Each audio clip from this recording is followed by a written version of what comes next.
বিয়া হোৱাৰ 10 বছৰ ধৰি এজনী ভাল পত্নী হ'বলৈ চেষ্টা কৰি আহিছোঁ। কাহানিও মানুহটোৰ মূৰৰ ওপৰত উঠা নাই, কাহানিও মানুহটোৰ কথাৰ ওপৰত কথা কোৱা নাই, মাত মতা নাই।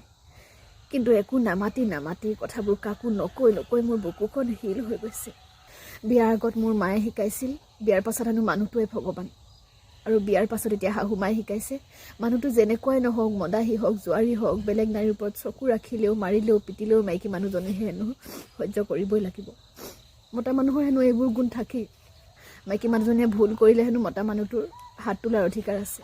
আৰু মোৰ ভুলবোৰ আছিল, তেওঁ ৰাতি দেৰিকৈ মদ খাই ঘৰ সোমালে প্ৰশ্ন কৰোঁ, যোৱা খেলত ঘৰৰ কাঁহী বাতিবোৰ আৰু মোৰ অলংকাৰবোৰ দিয়াৰ কাৰণে আপত্তি কৰোঁ, চাৰ্টত কাৰোবাৰ সেন্দুৰ লাগি আহিলে কলৈ গৈছিল বুলি প্ৰশ্ন কৰোঁ, আৰু মোৰ 2টা সন্তান ছোৱালী জন্ম দিয়াটো মোৰ ভুল।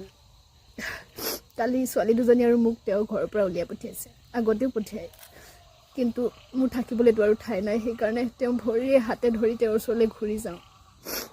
কিন্তু এইবাৰ মোৰ লগৰজনীয়ে কৈছে, তই আৰু সেইখন ঘৰলৈ ঘূৰি নাযাবি। মই নিজৰ কথা ভাবিবলৈ কাহানি মই বাদ দিলোঁ, কিন্তু ছোৱালী দুজনীৰ কথা ভাবি মোৰ বহুত কষ্ট হয়। মই ভাল পত্নী হয়তো হ'ব নোৱাৰিলোঁ, কিন্তু ভাল মাকো হ'ব নোৱাৰিম নেকি? এতিয়া মই কি কৰোঁ? কিবা এটা উপায় দিয়কচোন। এয়া মোৰ কাহিনী নহয়, এয়া সমাজৰ ভুক্তভোগী হাজাৰজনী মহিলাৰ কাহিনী।